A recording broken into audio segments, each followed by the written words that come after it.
Assalamualaikum warahmatullahi wabarakatuh. Mohon izin Pak, perkenalkan kami dari kelompok 14 dengan saya Putu Bagus Angger Viguna dengan NIM akhir 048 dan rekan saya. Saya Narendra Wistaraka dengan NIM akhir 046.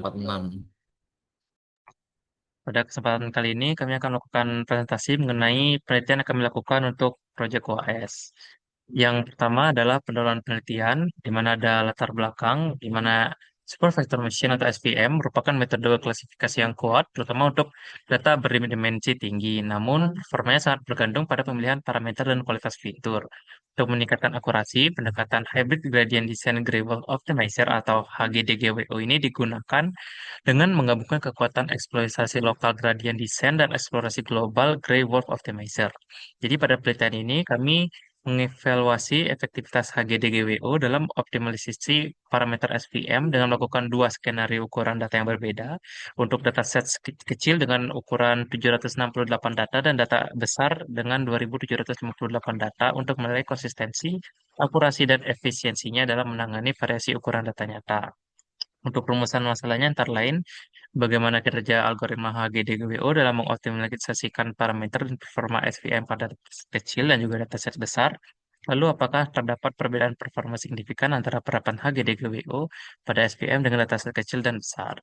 Untuk tujuan penelitiannya, kami menganalisis kinerja HGDWO dalam mengoptimalisasikan parameter dan performa SVM pada dataset berukuran kecil dan besar, lalu membandingkan hasil klasifikasinya dan efisiensi antara dua skenario ukuran data untuk mengevaluasi stabilitas dan efektivitas HGDGWO pada SVM. Untuk hipotesis yang kami terapkan, yaitu hipotesis nolnya adalah algoritma HGDGWO itu memberikan peningkatan performa terhadap akurasi dan efisiensi SVM dibandingkan dengan tanpa optimasi parameter. Hipotesis ini didukung dari jurnal sebelumnya yang kami baca, di mana di jurnal telah dipaparkan bahwa metode HGDGWO itu sendiri memang meningkatkan performa dari efisiensi SVM itu sendiri.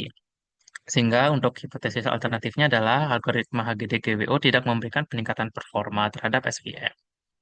Next.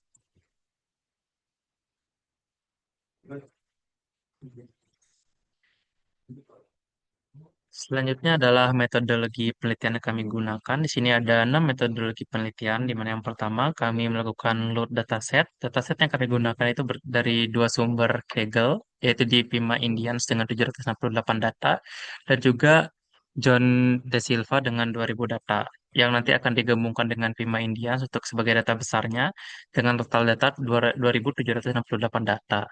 Selanjutnya kami melakukan pre-processing dengan mengisi nilai kosong pada data kecil dan data besar dengan median kolom, serta menormalisasi fitur menggunakan metode min-max scaling supaya berada pada rentang 0 sampai 1.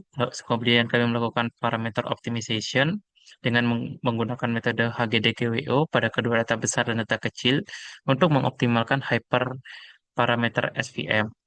Selanjutnya, kami melakukan split data, data kecil dan juga data besar ini dibagi menjadi rasio pelatihan dari 80 banding 20, 70 banding 30, sampai 10 banding 90 untuk memahami bagaimana kinerja model dan dampak optimalisasi berubah dengan ketersediaan data training yang disediakan. Proses selanjutnya kami melakukan training SVM model dengan mengimplementasikan model SVN menggunakan kernel polinomial dan parameter optimal hasil HGDGWO pada kedua data besar dan kecil. Dan terakhir, kami melakukan evaluasi model dengan optimalisasi HGDGWO dan kami melihat matriks evaluasi yang terdiri dari confusion matrix, melihat akurasi, presisi, recall, dan F1 score untuk mengukur peningkatan yang dicapai dibandingkan dengan model SVM tanpa optimalisasi HGDGWO yang nantinya akan ditampilkan dalam bentuk bar plot. Selanjutnya adalah untuk dataset sendiri. Yang pertama adalah dataset Pima Indias Diabetes. Ini merupakan dataset dari National Institute of Diabetes dan Digestive and Kidney Disease dengan berisi 768 baris. Dataset ini yang kami gunakan untuk dataset kecil. Untuk 9 kolom itu ada 9 fitur utama, yakni pregnancy, glucose, blood pressure, skin thickness, insulin, BMI, diabetes pedigree, pedigree function, age, dan outcome. Outcome ini mengindikasikan untuk nilai 0 adalah tidak diabetes dan nilai 1 adalah diabetes. Dan untuk database database kedua itu adalah kami ambil dari John de Silva Diabetes Database.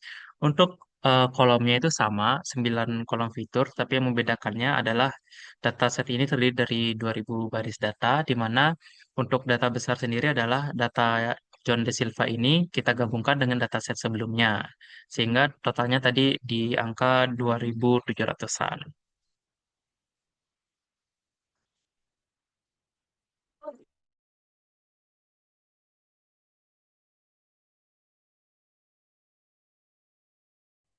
Sekarang kita akan melihat coding dari eh, project diabetes ini. Di sini saya mempunyai dua file coding Python. Dan di file pertama ini adalah untuk data yang kecil, ya ini data dari Pima Indian saja. Sedangkan yang file kedua itu ada data dari Pima Indians yang digabung dikonkat dengan John da Silva Diabetes. Nah, di sini ada seperti import library, lalu ada load dataset, ada merge dataset, lalu ada preprocessing. Di sini ada preprocessing seperti mereplace nilai 0 menjadi NaN dan nilai AN menjadi median. Lalu ada juga normalisasi min max supaya mempermudah komputer dalam bekerja. Dan setelah itu baru kita akan mengimplementasi fungsi HGDGWO. Nah, di sini kita menggunakan seperti evolve 5 dan juga iterationnya ada 20 dan learning rate-nya 0,01. Dan di sini kita akan melakukan juga seperti mendapatkan bagaimana eh, C dan juga gamma dan juga degree di sini. Nah, setelah itu kita akan men-split training data seperti 80, 20, 70, 30, 60, 40 hingga 10, 80, 90%. Nah, setelah kita men-split, kita akan mencari seperti mentes akurasi, lalu ada precision, recall, dan juga F1 score. Nah, setelah itu baru kita akan menampilkan tabel seperti akurasi, precision, recall, dan F1. Dan setelah itu kita akan membuat histogram bar chart di sini. Setelah membuat histogram, baru kita akan membuat conversion matrixnya. Nah, di sini ada outputnya. Ini adalah output dari eh, yang file dataset kecil. Dia tidak ada eh, jumlah NaN sebelumnya dan juga dia hanya ada 798 data. Dan di sini bisa dilihat seperti tabel akurasi, precision, recall, F1 score. Dan juga di sini ada hasil dari file dataset besar seperti ini, ada panjang data F2 2000 dengan ditambahkan dengan 768 menjadi 2768. Dan di sini juga ada jumlah NaN seperti ini dan ini akan diganti menjadi median. Dan dan ini adalah hasil dari akurasi dan lain-lain dan juga ada nanti akan menambah confusion matrix. Untuk hasilnya sendiri ada di PPT. Ini confusion matrix data kecilnya, no diabetes di sini. Untuk TP dia ada di bawah kanan dan juga untuk eh, TN itu ada di kiri atas seperti itu. Untuk confusion matrixnya, ini confusion matrix data kecil dan ini untuk data yang besar. Lalu ini ada histogram untuk data kecil. Bisa dilihat di sini ada beberapa peningkatan dari model optimisasi dan juga dari sebelum optimisasi. Dan yang sebelum itu seperti 76,8 dan sekarang meningkat menjadi 77,4. Sehingga HGDGO pada data kecil itu memang memberikan peningkatan walaupun sedikit atau tidak terlalu signifikan. Lalu ini adalah hasil histogram dari data besar, di mana di sini ternyata eh, hasil setelah optimisasi itu malah lebih kecil daripada jika kita tidak melakukan optimisasi atau jika kita melakukan SVM biasa.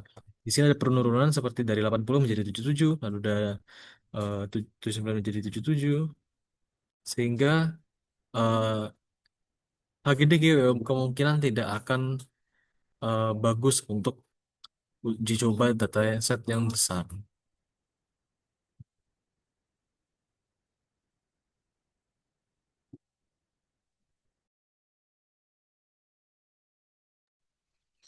Baik dari pemaparan materi yang telah diberikan, kami menarik kesimpulan bahwa meskipun penelitian ini menunjukkan bahwa di jurnal menunjukkan bahwa metode HGDKWO efektif dalam meningkatkan kinerja model SVM pada prediksi diabetes, terutama pada dataset kecil dengan ukuran 768 data, hasil yang berbeda muncul saat metode ini diterapkan pada dataset yang lebih besar, yakni 2.768 data, di mana justru terjadi penurunan performa model. Hal ini menunjukkan bahwa meskipun HGDKWO mampu mengoptimalkan parameter SVM secara efektif, efektivitasnya dapat menurun pada skala data yang lebih besar. Kemungkinannya adalah akibat kompleksitas ruang parameter yang meningkat ataupun juga adanya overfitting lokal. Baik, sekian presentasi dari kelompok kami. Mohon maaf jika ada salah kata. Kami tutup dengan wassalamualaikum warahmatullahi wabarakatuh.